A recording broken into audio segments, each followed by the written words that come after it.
मेरे प्रिय आत्मा,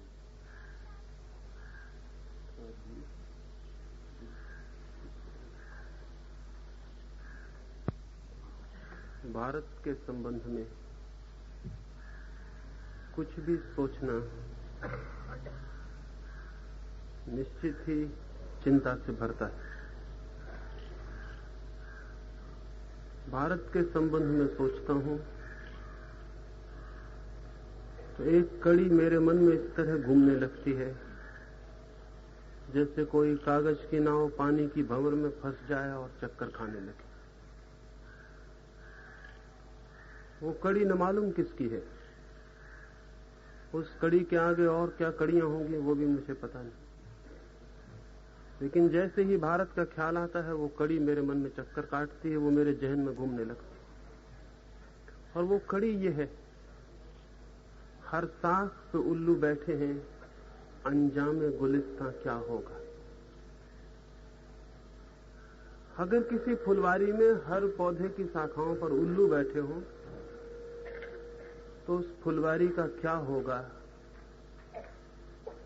उन उल्लुओं की तरफ देखो तो फुलवारी का क्या होगा, चिंता पैदा होती। भारत में कुछ ऐसा ही हुआ है। बुद्धिहीनता के हाथ में भारत की पतवार है, जड़ता के हाथ में भारत का भाग्य,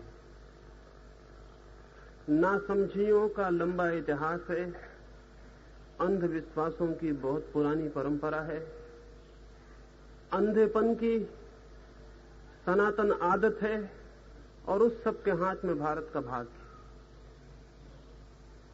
लेकिन ये ख्याल उठता है, ये सवाल भी कि आखिर भारत का ये भाग्य अंधेपन के हाथ में क्यों चला गया है। भारत का ये सारा भाग्य अंधकार के हाथों में क्यों है। सौभाग्य क्यों नहीं है भारत के जीवन में, दुर्भाग्य क्यों। 1000 साल तक दास रहे कोई देश, हजारों साल तक गरीब दीनहीन रहे कोई देश, हजारों वर्ष के विचार के बाद भी किसी देश का अपना विज्ञान पैदा न हो सके, अपनी क्षमता पैदा न हो सके। नए नए देशों के सामने प्राचीनतम देश को हाथ फैलाकर भीख मांगनी पड़े। अमेरिका की कुल उम्र 300 वर्ष,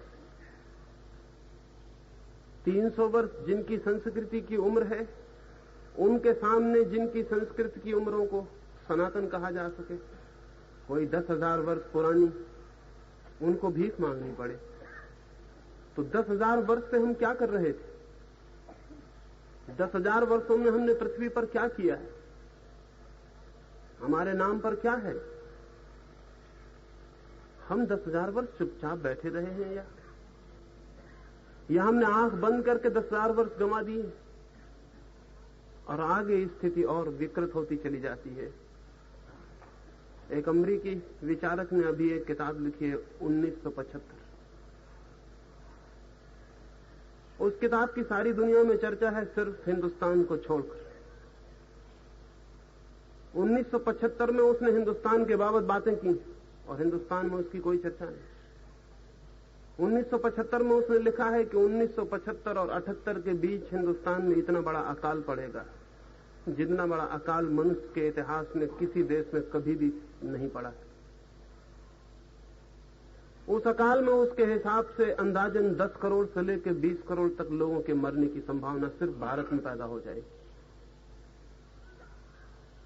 उसके आंकड़े दुरुस्त थे, भूल हो सकती है थोड़ी बहुत, लेकिन वो भूल इसमें नहीं होगी कि कम लोग मरेंगे, वो भूल इसमें होगी कि ज्यादा लोग मर सकते हैं।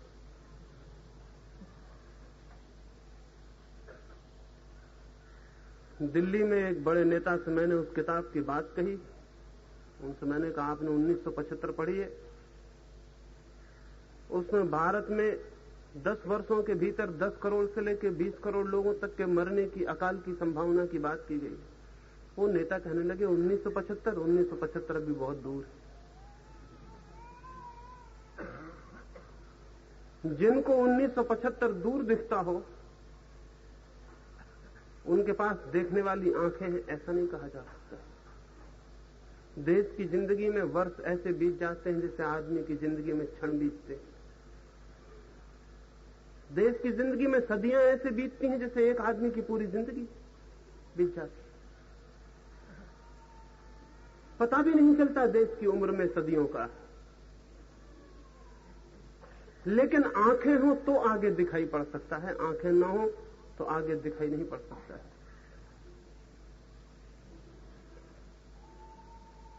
– 1975 निकट आता चला जाएगा। हम बच्चे पैदा करते चले जाएंगे और कुछ हम पैदा नहीं करते हैं सिवाय बच्चों के। असल में हमने भौतिक चीजें पैदा न करने का तय कर रखा। हम कोई भौतिकवादी लोग तो है नहीं, मेटीरियलिस्ट तो है नहीं कि हम भौतिक चीजें पैदा करें। हम तो सिर्फ आदमी पैदा करते हैं, आध्यात्मिक चीज पैदा करते हैं और उसको हम पैदा करते चले जा रहे हैं। संख्या आसमान को छूने लगी और हमारी कोई पैदावार नहीं है दूसरी, और सब हम हाथ पसार के भीख मांग के काम चला रहे हैं। लेकिन उस गड्ढे की तरफ भी हम नहीं देखेंगे जिसकी तरफ हम सड़के जा रहे हैं। नेता कहते हैं वो बहुत दूर है, साधु सन्यासी कहते हैं बच्चे भगवान पैदा करता है, इसमें आदमी का क्या हाथ। और जो भगवान पैदा करता है वो फिक्र भी करेगा, उसने हमेशा फिक्र की है, वो आगे भी फिक्र करेगा। साधु सन्यासी ये समझाते हैं। नेता कहते हैं कोई मुसीबत नेताओं को सिवाय चुनाव के दूसरी कोई मुसीबत दिखाई नहीं पड़ती। उनकी आंखों में सिर्फ चुनाव दिखाई पड़ता है और कुछ उनको दिखाई नहीं पड़ता, और कुछ दिखाई नहीं पड़ता। ये सारी की सारी दशा जरूर किसी बुनियादी भूल के कारण पैदा हो गई, और वो बुनियादी भूल ये है कि हजारों साल से भारत को विचार नहीं करना है ऐसी शिक्षा दी जा रही है। वो हमारे दुर्भाग्य का मूल सूत्र है। भारत में विश्वास करना है, विचार नहीं करना है, श्रद्धा करनी है, विवेक नहीं करना है, मान लेना है, सोचना नहीं है, ये सिखाया जा रहा है। गुरुओं की लंबी परंपरा एक ही काम कर रही है कि हर आदमी से विचार के बीजों को उखाड़ के फेंक दो और विश्वास के कचरे की जड़ें जमा दो। हमें यही समझाया जाता रहा है कि विश्वास करना परम धर्म है, और मैं आपसे कहना चाहता हूं कि जो आदमी विश्वास करता है वो आदमी धार्मिक तो कभी नहीं हो पाता, आदमी भी नहीं हो पाता है, धार्मिक होना तो बहुत दूर है। विचार की शक्ति ही मनुष्य को मनुष्य बनाती है।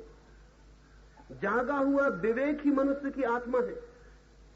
भारत की आत्मा खोती चली गई क्योंकि विवेक और विचार के हम दुश्मन। हम कहते हैं बस मान लेना चाहिए, गीता को इसलिए मान लेना चाहिए कि वो कृष्ण कहते हैं, और गांधीवाद को इसलिए मान लेना चाहिए क्योंकि गांधी जी कहते हैं, बुद्ध के वचन इसलिए मान लेना चाहिए कि बुद्ध भगवान है, और महावीर के वचन इसलिए मान लेना चाहिए कि वो तीर्थंकर। लेकिन कौन तय करता है कि कौन तीर्थंकर है, कौन महात्मा है, कौन भगवान है? ये भी मान लेना चाहिए क्योंकि ये किताबों में लिखा हुआ है। और फिर जो भी कहा जाए, और चाहे वो बुद्धिपूर्ण हो अबुद्धिपूर्ण हो, योग हो अयोग्य हो, हितकर हो अहितकर हो, उसको मान लिया जाना चाहिए।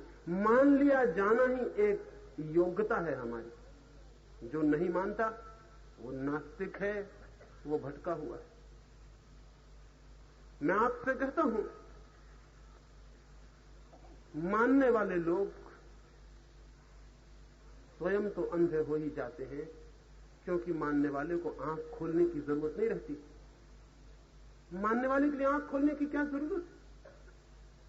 आंख खोलने की जरूरत तो उसके लिए है जो देखना चाहता है, खुद सोचना चाहता है, चलना चाहता है, समझना चाहता है, उसे आंख खोलने की जरूरत है। लेकिन आंख खोलना इस देश में पाप, यहां आंख बंद कर लेना पुण्यात्मा का लक्षण। जिंदगी से आंख बंद कर लो। दुनिया कुछ भी सोच समझ रही हो, तुम आंख मत खोलना, तो देश फिर अभाग्य में, दुर्भाग्य में, दुर्घटना में, अंधेरे में नहीं गिरेगा तो और क्या होगा? और जब इतना अंधापन हो, इतना अंधेरा हो, तो स्वभावता इतने अंधकार में, इतने अंधेपन में अंधेरे के रहने वाले जीव जंतु अगर नेतृत्व करने लगे तो कोई आश्चर्य तो नहीं। मैंने सुना है बंगाल के एक गांव में एक दिन सुबह सुबह एक घटना हो गई। एक छोटा सा तेली है, उसकी तेल की दुकान है, वो अपनी तेल की दुकान पर तेल बेच रहा है। गांव में एक विचारक रहता था, वो तेल खरीदने आया है। वो अपना बर्तन सामने रख के तेल तुलवा रहा है, तभी उसने देखा कि तेली के पीछे बैल चल रहा है, कोल्हू चला रहा है, लेकिन बैल को कोई हाँकने वाला नहीं है, बैल अपने आप ही चल रहा है। उस विचारक को बड़ी हैरानी हुई। उसने उस तेली को पूछा कि तुम्हारा बैल बड़ा धार्मिक मालूम पड़ता है, कोई चला ही नहीं रहा और ये चल रहा है। और भारत में ऐसा तो होते ही नहीं, चपरासी से लेकर राष्ट्रपति तक जब तक पीछे कोई हाँकने वाला ना हो, कोई चलता ही नहीं। ये बैल कैसा गड़बड़ है, ये भारतीय नहीं मालूम होता, नस्ल कहां की है, ये अपने आप क्यों चल रहा है? उस तेली ने कहा बैल शुद्ध भारतीय है, इसलिए चल रहा है। दूसरी जाति का बैल होता तो खड़े होकर पता भी लगाता कि कोई पीछे है कि नहीं। लेकिन शायद आप देख नहीं रहे हैं, वहां से उस तेली ने कहा कि मैंने उसकी आंख पर पट्टियां बांध दी।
घंटी बजती रहती है, बैल चलता रहता है, घंटी बजती रहती है, लेकिन घंटी रुकी पूरा और मेरे बैल को हाँका।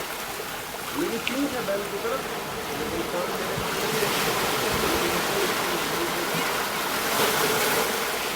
वो विचारक भी बुद्धि रहा होगा, विचारक बुद्धि होते ही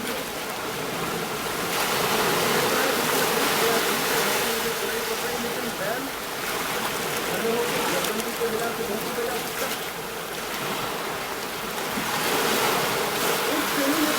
जो समझ लेंगे बैल अगर सुनेगा तो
जो कहते हैं मानो,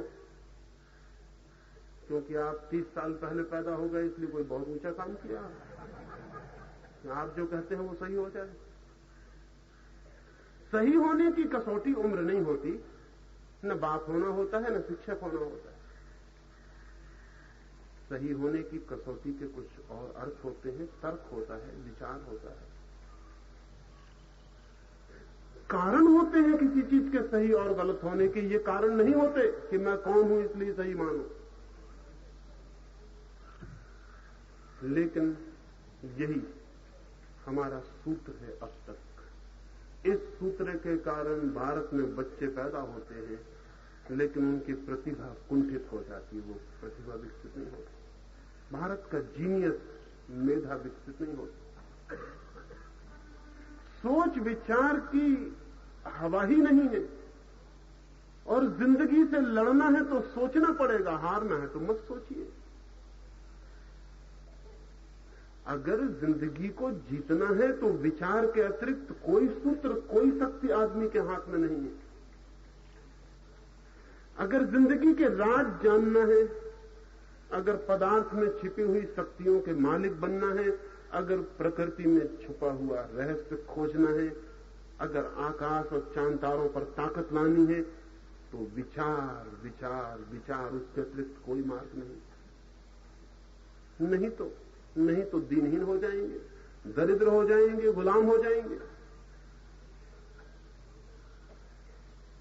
जब हो जाएंगे तो फिर एक ही रास्ता रहेगा भाग्य को, कि भाग्य में ही ये था और कुछ। विश्वास करने वाले लोगों के हाथ में भाग्य के अतिरिक्त अपील के लिए कोई अदालत नहीं रह जाती, बस भाग्य। जो भी कौम विश्वास करती है वो भाग्यवादी हो जाती है। उसको ऐसा लगता है जो हो रहा है होगा। आदमी बचपन में मर जाए तो उसका भाग्य, 80 साल जी के मर जाए तो भाग्य, बीमार रहे तो भाग्य, स्वस्थ रहे तो भाग्य, गरीबी हो तो भाग्य, अमीरी हो तो भाग्य, देश गुलाम हो जाए तो भाग्य, और अंग्रेजों का दिमाग फिर जाए और देश को आजाद कर दें तो भाग्य। हमारा इसमें क्या कसूर है? हमारा कोई कसूर नहीं है आजादी के लेने में, अंग्रेजों की गलती है। हम तो हजारों साल तक गुलाम रहने को भी राजी थे। अंग्रेजों के दिमाग फिर गया, न मालूम कैसी गड़बड़ हो गई, वो चले गए। हम तो भाग्य पर बैठे रहते, हम कभी कुछ न करते। विश्वास की छाया है भाग्य, और जिस समाज और जिस देश के दिमाग में भाग्य बैठ गया उसका पुरुषार्थ मर जाता है, सुसाइड हो जाती है, आत्महत्या हो जाती है। फिर करने का कोई सवाल नहीं रह जाता है। करते तो वे हैं जो मानते हैं कि हमारे करने से कुछ होगा, जो मानते हैं हमारे करने से कुछ भी नहीं होगा, करने वाला कोई और है। हम तो गुड्डियां हैं जिनके धागे भगवान के हाथ में वो नचा रहा। वही भगवान भी खूब मदारी है कि काहे के लिए नचा रहा है इन गुड्डियों को, और अब तक थक भी नहीं गया और नचाए चला जा रहा है। हम थक गए, गुड्डियां थक गई। गुड्डियां कहती हैं आवागमन से छुटकारा चाहिए, मोक्ष चाहिए, लेकिन वो मदारी नहीं थकता, वो नचाए चला जा रहा है। हम सिर्फ उसके हाथ के खिलौने हैं। अगर हम किसी के हाथ के खिलौने हैं तो जिंदगी एक व्यंग हो गई, मजाक हो गई, और व्यंग भी बहुत खतरनाक हो गया। लेकिन यही हमारी दृष्टि है।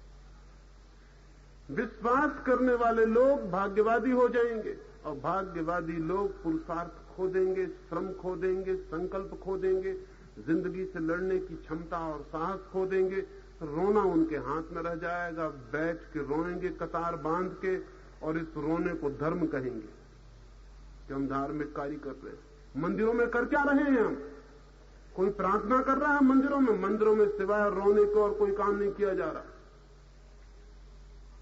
कोई अपनी बीमारी के लिए हाथ जोड़कर रो रहा है, कोई लड़के की नौकरी के लिए रो रहा है, कोई किसी और बात के लिए रो रहा है। मंदिरों में लोग रो रहे हैं। हमारी प्रार्थना रोने के सिवाय और कुछ भी नहीं है, और 24 घंटे भी हम रो रहे हैं, क्योंकि हम तो कुछ कर नहीं सकते। कुछ हो रहा है हम चिल्ला सकते हैं। अगर पानी नहीं गिरता है देश में तो हम यज्ञ कर सकते हैं। यज्ञ रोना है।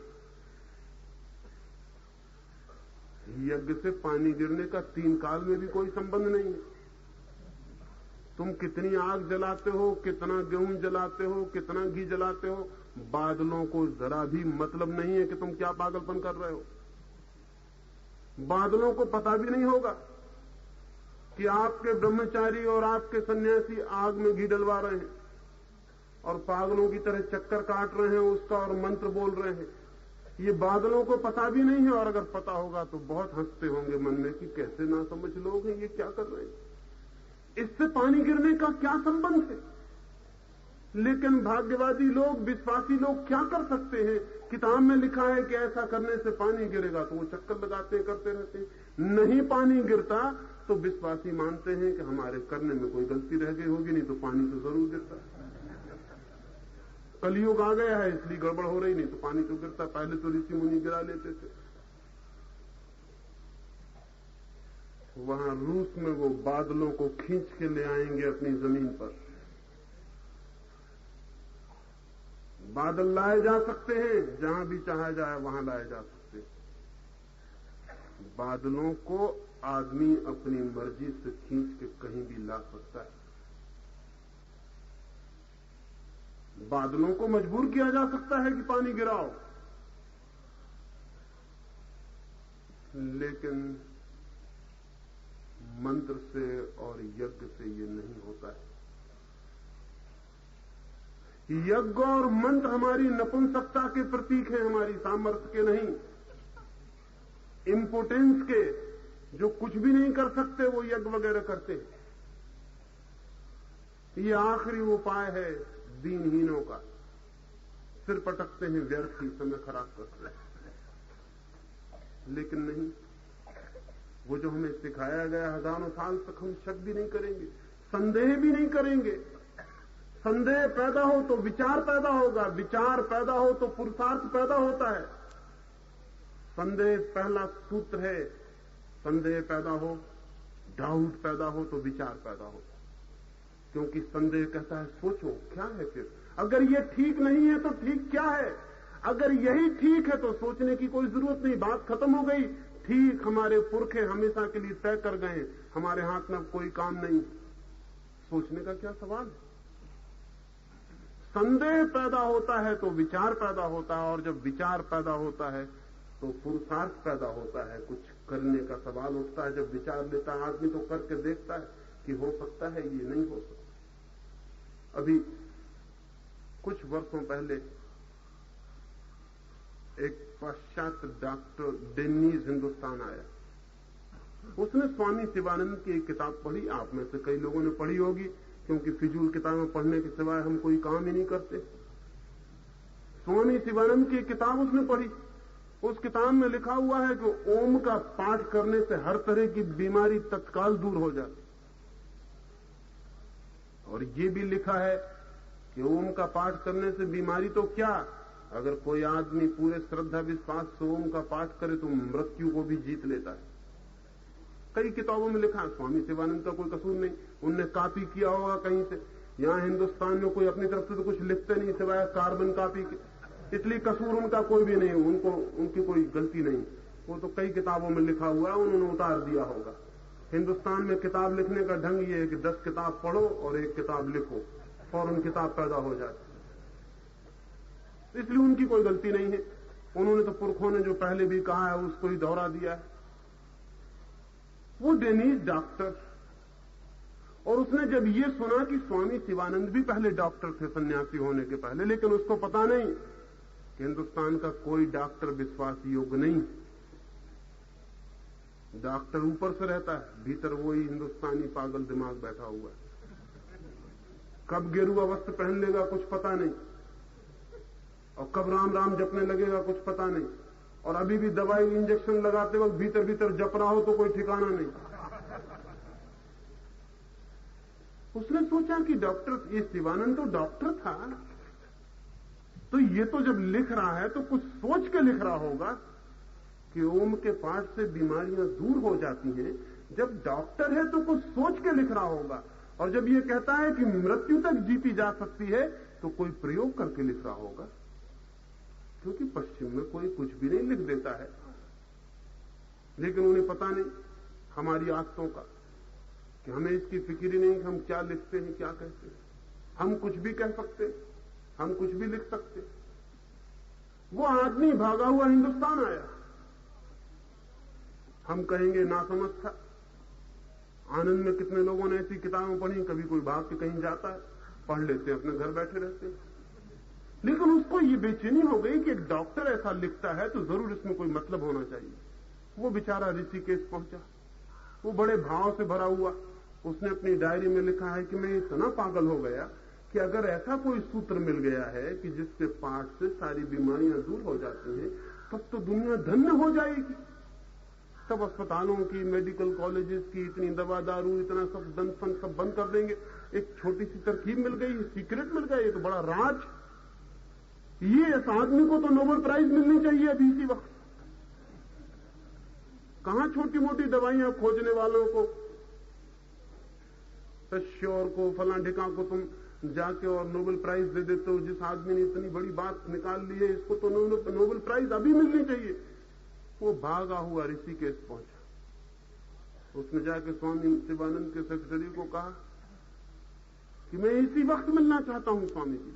सेक्रेटरी ने कहा अभी नहीं मिल सकते, अभी स्वामी जी बीमार हैं और डॉक्टरों ने इंजेक्शन लगा रहा है।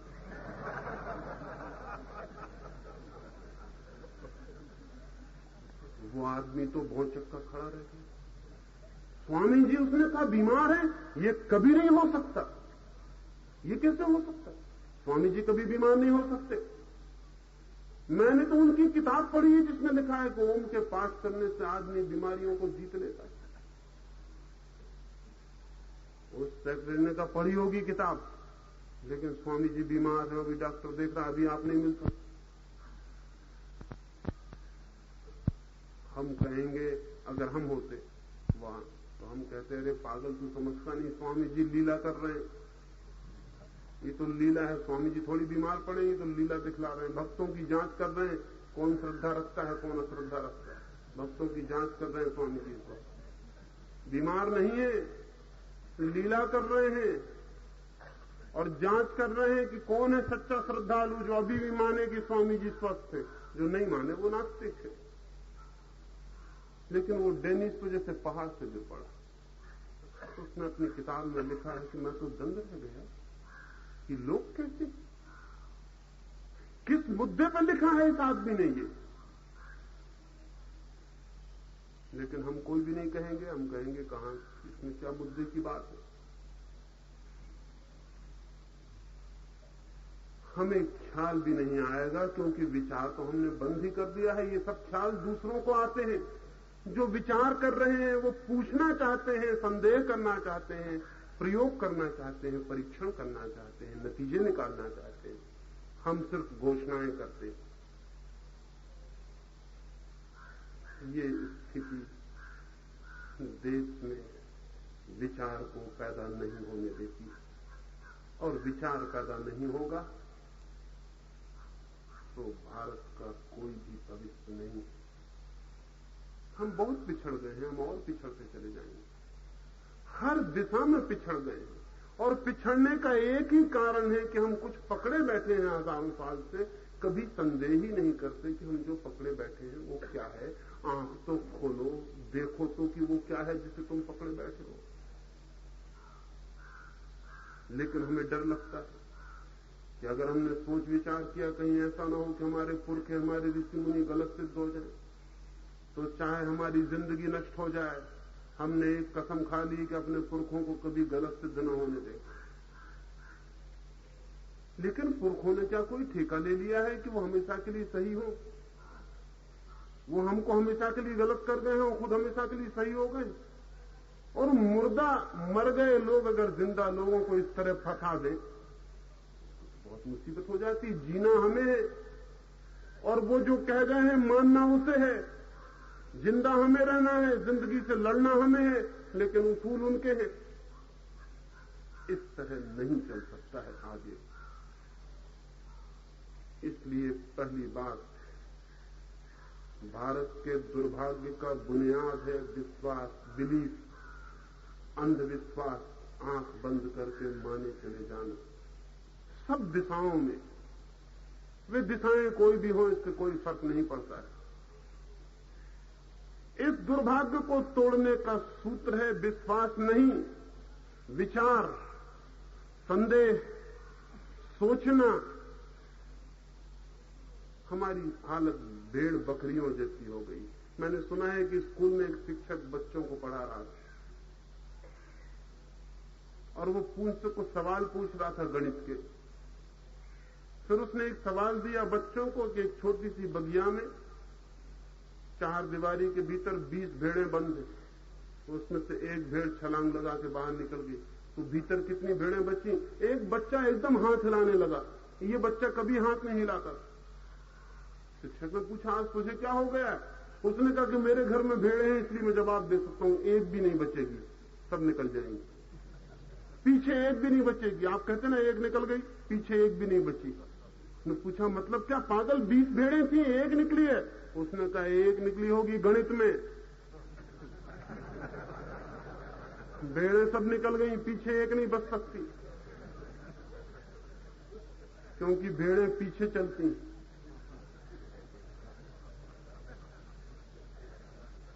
यही गणित भारत पर लागू होता है। इधर एक निकल जाए फिर सारा मुल्क उसके पीछे चला जाए। जय जयकार करता हुआ जय महात्मा, झंडे हिलाता हुआ पीछे चले जाए। कोई नहीं पूछेगा कि ये भेड़ के पीछे क्यों चले जा रहे हो। अपने बल पर खड़े होना एक एक आदमी को चाहिए, किसी के पीछे क्यों चले जा रहे हो। लेकिन हमें ये ख्याल ही नहीं आता। हमारे पास भी भीतर कोई बुद्धि भगवान ने दी है, हम पर भी सोचने की चुनौती है। हमें भी सोचना है क्यों पीछे चलें किसी के। लेकिन पीछे चलने में बड़ी सुविधा है, सोचने में श्रम करना पड़ता है, पीछे चलने में कुछ भी नहीं करना पड़ता। सोचने में इनकन्वीनियंस है, सोचने में थोड़ी तकलीफ होती है, सिर पर जोर डालना पड़ता है। पीछे चलने में मजे से चले जा रहे हैं, किसी की पूंछ पकड़े हुए और आगे चले जा रहे हैं। और वो जो आगे है उसका भी हमें पता नहीं कि वो भी किसी की पूंछ पकड़े, क्योंकि ऐसा हो ही नहीं सकता वो ना पकड़े हो। क्योंकि उसके आगे अगर पूंछ खो जाए तो वो भी घबरा जाएगा कि अब मुझे सोचना पड़ेगा। हो सकता है जिंदों की पकड़े हो, मुर्दों की पकड़े हो, किसी न किसी की पकड़े होगा। एक कतार लगी है हजारों साल से। बुद्ध ने कहा है कि एक दफा एक पहाड़ की तराई में मैं ध्यान करता था। दोपहर का वक्त था, एकदम मैंने देखा कि जंगल में बहुत हड़बड़ी मच गई। सारे जानवर भागे जा रहे हैं, सारे भागे जा रहे हैं। थोड़ी देर तक वो आंख बंद किए ध्यान लगाने की कोशिश करते रहे, लेकिन फिर उन्हें हैरानी हुई कि ऐसा तो कभी भी नहीं हुआ था। पक्षी आकाश में उड़ रहे हैं, कतारबद्ध भाग रहे हैं। खरगोश, हिरण, शेर, हाथी सब भागे जा रहे हैं। आखिर उन्होंने आंख खोली, एक शेर को रोका, लेकिन शेर भी रुकता नहीं, कपड़ा है एकदम। पूछा भाई बात क्या है? सारी जंगल की पूरी किंगडम, ये पूरा का पूरा जंगल का साम्राज्य कहां भागा जा रहा है? उस शेर ने कहा मुझे मत रोकिए, प्रलय आने वाली है, हम बचने की कोशिश कर रहे हैं। तो बुद्ध ने कहा किसने कि प्रलय आने वाली? उस शेर ने कहा आगे वाले लोगों ने कहा है। बुद्ध भागे, आगे पहुंचे, दूसरे जानवरों से पूछा कि दोस्तों कहां भागे जा रहे हो? उन्होंने कहा मां प्रलय आ रही है, आपको पता नहीं, भागिए, बातचीत का वक्त नहीं है ये। और बुद्ध ने कहा किसने है? उन्होंने कहा आगे वालों ने कहा। कहेगा कौन? जो आगे जा रहा है उन्होंने कहा। बुद्ध भागते परेशान हो गए, हाथियों से पूछा, हिरणों से पूछा, लेकिन जिसने कहा उसने कहा आगे वाले ने कहा। आखिर सांझ होते होते आगे जाके खरगोशों की एक कतार मिली जो सबसे आगे भागे जा रहे। पूछा कि दोस्तों कहां भागे जा रहे हो? उन्होंने कहा महाप्रलय आ रही, रोकिए मत। कहा किसने? उन्होंने कहा जो खरगोश हमारे आगे एक खरगोश भागा जा रहा, छोटा सा खरगोश। उसे रोका, वो रुकता नहीं है, सब तरफ से भागने की कोशिश करता, वो चिल्लाता है मुझे रोकिए मत। बुद्ध ने कहा दोस्त ये तो बता दे किसने तुझे कहा? उसने कहा किसी ने नहीं कहा, मैं एक झाड़ के नीचे आंख बंद करके सोया हुआ दोपहर का सपना देख रहा था। जोर का धड़ाका हुआ और मेरी मां ने बचपन में मुझे कहा था कि जब ऐसा धड़ाका होता तो महाप्रलय आ जाती। मैं भागा तो बाकी खरगोश भागे तो सारा जंगल भागने लगा। बुद्ध ने कहा तू किस झाड़ के नीचे सोता था? आम का झाड़ तो नहीं था। उसने कहा आम का ही झाड़। बुद्ध ने कहा पागल, कोई आम तो नहीं गिरा था? उसने कहा ये भी हो सकता है, चल मेरे साथ। उस खरगोश के लेके झाड़ के पास गए। वो जहां खरगोश बैठा था उसका चिन्ह बना था, दूर में पास एक बड़ा आम पड़ा था, जितना बड़ा खरगोश था उतना बड़ा आम। यही आम तो नहीं गिरा? उस खरगोश ने कहा यही हो सकता, लेकिन मेरी मां ने मुझसे बचपन में कहा था जब ऐसा धड़ाका होता तो महाप्रलय आ जाता, इसलिए मैं भाग गया। बुद्ध अपने भिक्षुओं से बाद में कहते थे कि जंगल के जानवर भागते थे, ये तो हंसने जैसी बात नहीं, लेकिन मेरे पूरे मुल्क के लोग इसी तरह भाग रहे। किसी से भी पूछो कि किसने, वो कहेगा आगे वाले ने, वो फला महात्मा ने कहा, फला साधु ने कहा, फला उसने कहा। पकड़ो उस साधु को, हमेशा वो आगे इशारा करेगा। और वहां तो बुद्ध ने खरगोश पकड़ ही लिया, यहां आगे किसी को भी पकड़ना मुश्किल है, क्योंकि आगे वाले लोग मर चुके हैं, कब्रों में कहां खो दिएगा? उनका कोई पता लगाना मुश्किल है, राख हो गए हैं वो। इसलिए आगे जाने का कोई उपाय नहीं कि पहला आदमी मिल जाए। और सब चीजों में ये श्रृंखला तोड़ देनी चाहिए। जितने जल्दी हम तोड़ दें, हम जो भी करते हैं उसका उत्तर हमारे विवेक के पास होना चाहिए, किसी दूसरे के विवेक के पास नहीं। मैं जो कर रहा हूं, जो कह रहा हूं, मेरे पास उत्तर होना चाहिए कि मैं क्यों कह रहा हूं, क्यों कर रहा हूं। अगर मैं ये कहता हूं कि दूसरे ने कहा है तो मैंने मनुष्य होने की योग्यता खो दी, मैं डिस्क्वालिफाइड हो गया। उसी वक्त मेरे आदमी होने की बात खत्म हो गई। मैं आदमी नहीं हुआ, अब मैंने आदमी के तल से अपने को नीचे गिरा लिया। जैसे ही आप कहते हैं कि फला आदमी ने कहा है इसलिए, फिर गलत बात हो गई। आपकी बुद्धि कहती है, आपका विवेक कहता है, गलत हो कोई फिक्र नहीं। अपने विवेक से गलती करना भी शुभ है और दूसरे के विवेक से गलती से बच जाना भी अशुभ है, क्योंकि अपने विवेक से गलती करने वाला आज नहीं कल देख लेगा कि गलती है। अपना विवेक है उसके पास और गलती के पार हो जाएगा। लेकिन जो दूसरे के विवेक से चलता है वो कभी भी पार नहीं हो सकता। उसके पास जांच कसौटी कुछ भी नहीं है, उसके पास कोई मापदंड नहीं है। भारत के पास व्यक्तित्व पैदा नहीं हो पाया विश्वास के कारण। इसलिए मैं कहता हूं, विचार की फिक्र करना, सोचना, किसी मुद्दे को बिना सोचे मत मान लेना। बड़ी तकलीफ होगी, बड़ा श्रम पड़ेगा, लेकिन श्रम से बचने की डर भी क्या है। और ध्यान रहे, विचार की दुनिया में जितना श्रम किया जाता है उतनी ही आनंद को आत्मा उपलब्ध होती है। विचार की दुनिया में जितना श्रम किया जाता है उतना मनुष्य परमात्मा के निकट पहुंचता है। शरीर की दुनिया में जितना श्रम किया जाए उतनी संपत्ति पैदा होती है और विचार की दुनिया में जितना श्रम किया जाए उतना सत्य पैदा होता है। बाहर की दुनिया में जितना श्रम पैदा किया जाए उतनी समृद्धि पैदा होती है और भीतर की दुनिया में जितना श्रम किया जाए उतना सत्य पैदा होता है। सत्य एकमात्र शक्ति है और जो विश्वास करते हैं उनके पास कोई शक्ति नहीं रह जाती, क्योंकि उनके पास शक्ति ही नहीं है। उनके पास उधार बासे शब्द हैं, बारोड, बासे शब्दों से भरी हुई हमारी खोपड़ी।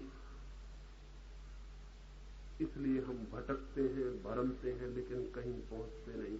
देश की पूरी नैया ऐसी चक्कर काटती रहती, कोल्हू के बैल की तरह, कोई किनारा नहीं मिलता, हम कहां जाएं। ये स्थिति तोड़नी जरूरी है। और जैसे ही ये देश विचार करना शुरू करेगा वैसे ही इस देश के भीतर पुरुषार्थ के अंकुर पैदा हो जाएंगे। जैसे ही विचार आएगा पुरुषार्थ की किरणें छा जाएंगी। जैसे ही विचार आएगा एक एक आदमी को लगेगा कि बहुत कुछ करना जरूरी है, क्योंकि विचार करने की प्रेरणा बनता है। वो कहता है कि ये करो, ये हो सकता है। वो कहता है ये करके देखो। हिंदुस्तान में विज्ञान पैदा नहीं हुआ क्योंकि विचार पैदा नहीं हुआ। विचार पैदा नहीं हुआ, विज्ञान कैसे पैदा होता? पश्चिम के मुल्कों में विज्ञान पैदा हुआ, वो भी हमेशा से नहीं था, अभी 300 वर्षों में पैदा हुआ। जब से आदमी ने वहां विचार करना शुरू किया, विज्ञान की धारा खुल गई। विज्ञान की धारा खुली, पुरुषार्थ के प्राण खुल गए। आज उनका जवान, उनका आदमी चांद तारों पर पैर रखने की योजना बना रहा, और हम इस जमीन से भी हट जाने की योजना बना रहे। एक पैर हमारा कब्र में, एक पैर जमीन पर है। कब कोई धक्का दे देगा, हम जल्दी से कब्र में समा जाएंगे। हम कब्र में तैयारी कर रहे हैं प्रवेश की। वे चांद तारों पर, वे आकाश के दूर यात्री बनने जा रहे हैं। जो किसी मनुष्य ने कभी नहीं जाना वो जानेंगे। जो इतिहास में जहां किन्हीं मनुष्यों के चरण नहीं पड़े, वहां उनके चरण पड़ेंगे। हमारे बेटे, हमारे बच्चे तरसेंगे बैठकर, जमीन पर रहने का हक भी खो देंगे। लेकिन हम चुपचाप देख रहे हैं। हम कहते हैं अरे क्या करोगे चांद तारों पर जाके, क्या रखा है वहां? अपने गांव के हनुमान जी के मंदिर में बैठ के भजन कीर्तन करो, इससे बहुत फायदा होता है, इससे बड़ी आत्मिक शांति मिलती। हम कहेंगे क्या कर रहे हो तुम, किस दौड़ धूप में लगे हो? लेकिन परमात्मा उनके साथ है जो बाहर और भीतर श्रम में लगे हैं। परमात्मा उनके साथ है जो जीवन की चेतना को, भविष्य चेतना को विकास देने में लगे हैं। परमात्मा उनके साथ है जो एवोल्यूशन को, जो विकास को नए सोपानों पर पहुंचाने की कोशिश कर रहे हैं। परमात्मा उनके साथ है जो भविष्य को जीतने की तैयारी में है। परमात्मा मरते हुओं के साथ कभी भी नहीं। हम राह की धूल बन के खो जाएंगे। हम अभी भी राह के किनारे खड़े हो गए, इसका ध्यान रहे। जो जीवन की धारा चल रही है, भारत उसमें राह के किनारे खड़ा हो गया। जीवन की धारा का मुख्य अंग नहीं है अब, लेकिन हम किनारे पे खड़े होकर चिल्ला रहे हैं कि हम जगत गुरु हैं, दुनिया को हम शिक्षा देंगे। दुनिया हमारी तरफ देख रही है मार्गदर्शन के लिए। कौन देख रहा है तुम्हारी तरफ? राह के किनारे खड़े लोगों की तरफ कोई कभी देखता है? लेकिन तुम्हें लगता है क्योंकि राह पर से लोग निकलते हैं तो उनकी नजर पड़ जाती तुम्हारे ऊपर खड़े हुए। तुम सोचते सारे लोग हमारी तरफ नजर लगाए हुए, वो आगे चले जा रहे, कोई तुम्हारी तरफ नजर नहीं लगाए हुए। हाँ, कोई कोई झक्की उनमें पैदा हो जाते हैं और वो इधर आ जाते हैं। कोई बीटल आ जाएगा, कोई आ जाएगा, हम कहेंगे धन्यवाद, देखो भारत जगत गुरु है। 2 4 10 पगलों को लाने से कोई भारत जगत गुरु हो जाए? कि यहां से कोई आदमी चला जाता पश्चिम में, कोई महर्षि, कोई और वहां 10-25 लोग उसके आसपास चक्कर काटने लगते हैं, तो हम समझते हैं कि कोई भारत जगत गुरु हो गया। ये सवाल नहीं है, ऐसे कोई जगत गुरु नहीं होता। हम जगत की धारा से ही विच्छिन्न हो गए हैं। लेकिन अक्सर ऐसा होता है जिनके हाथ से सब खो जाता है, वो मन ही मन में बड़ी बड़ी कल्पनाएं करके संतोष खोजने की कोशिश करते हैं। भिखारी रास्तों के किनारे बैठकर सोचते हैं कि हमारे बाप दादे सम्राट थे। जरूर सोचते हैं, भिखारियों के पास जाइए बराबर सोचते हैं। भिखारी और कुछ नहीं सोचते, अपने पीछे का हिसाब लगाते हैं कि मैं ये था, और सपने में सभी भिखारी सम्राट हो जाते हैं। सपने में कोई भिखारी कभी भी भिखारी होने का सपना नहीं देखता, ये आपको पता है। मैंने सुना है एक झाड़ के नीचे बैठ के एक बिल्ली सपना देख रही। एक कुत्ता वहां से निकलता था, उसने उसे जगाया और कहा कि क्या देख रही? बड़ी रस ले रही थी, तेरे होठों से लाल टपक रही थी और तेरी मूंछें तू साफ कर रही थी, मामला क्या था, क्या देख रही थी? उस बिल्ली ने कहा, नाहक मेरा सपना तोड़ दिया, मैं देख रही थी कि वर्षा हो रही है और चूहे टपक रहे, एकदम चूहे चूहे, पानी नहीं है, चूहों की वर्षा हो रही, सब गड़बड़ कर दिया। उस कुत्ते ने कहा, नादान बिल्ली, सपना भी देखा तो गलत देखा। मैं पुरखों से सुनता आया हूं कि कभी कभी ऐसी वर्षा होती है लेकिन चूहे नहीं बरसते, हड्डियां बरसती हैं। चूहे तो कहीं लिखा ही नहीं है, किसी शास्त्र में, किसी पुराण में नहीं लिखा है कि चूहे बरसते, हड्डियां बरसती। हमने भी कभी कभी सपने देखते हैं, हड्डियां गिरती हैं, चूहे नहीं गिरते, सपना भी देखा तो गलत सपना देखा। लेकिन बिल्ली चूहे गिरने के सपने देख सकती है, कुत्ते हड्डी गिरने के सपने देख सकते हैं। ये भारत जगत गुरु होने के सपने देखता रहता है। जो हमारे पास नहीं है उसी के सपने देखे जाते, जो होता है उसके कोई सपने नहीं देखता। जो आज है गुरु की हैसियत में वो कहते नहीं फिरते, और जो हम आज दीनहीन हो गए हैं तो हम कहते फिरते हैं, चिल्लाते फिरते हैं। ये सब चिल्लाना हमारी कमजोरी, ये सब चिल्लाना हमारे हारे हुए होने का सबूत। लेकिन कब बदलेगा ये भाग्य, कैसे बदलेगा ये भाग्य? ये थोड़ी सी बात मैंने कही। विचार की क्रांति चाहिए इस देश के प्राणों को झकझोर देने के लिए। सब विश्वास उखाड़ के फेंक देने जैसे हैं। जीवन के प्रत्येक पहलू पर संदेह का द्वार खोला जाना चाहिए। जिंदगी के हर मसले को फिर से रिकंसीडर, फिर से पुनर्विचार किया जाना चाहिए।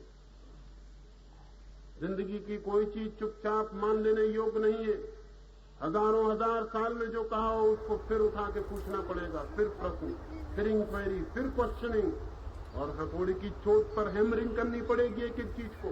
जो टिक जाएगी कसौटी पर उसको मान लेंगे, जो नहीं टिकेगी उसको फेंक देंगे, चाहे वो किन्हीं महात्माओं ने कही हो, किन्हीं ऋषियों ने कही हो, किन्हीं मुनियों ने कही हो। नहीं, वो विचार की और तर्क की कसौटी पर कसी जानी चाहिए। और अगर मुल्क ये हिम्मत कर लेता है तो आगे दुर्भाग्य का कोई कारण नहीं। आज तक हम अभागे थे, आगे भाग्य आ सकता है।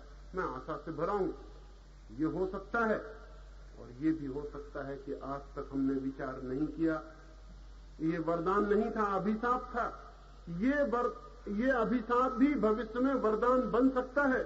जैसे किसी खेत को बहुत दिन तक खेती बाड़ी न की गई हो और वर्षों के बाद फिर कोई बीज उसमें डाल दे तो फिर ऐसी फसल आए जैसे कि किसी खेत में नहीं आती, क्योंकि हजारों साल उस खेत में बहुत ऊर्जा इकट्ठी हो गई। जो बीज को पकड़ ले तो फूल जाए। हिंदुस्तान का मस्तिष्क, हिंदुस्तान की प्रतिभा हजारों साल से बंजर पड़ी, उस पर खेती नहीं की गई। कौन जाने अगर आने वाले भविष्य में आने वाले बच्चों ने हिम्मत की और उन्होंने विचार के बीज बोए तो ये भी हो सकता है कि पृथ्वी पर कोई देश इस देश की प्रतिभा का मुकाबला न कर सके, क्योंकि हजारों साल की ऊर्जा निष्प्राण पड़ी है। वो अगर एकदम से फूट जाए तो इस खेत में जितने फूल आएंगे उतने शायद जमीन के किसी देश में नहीं आ सकते।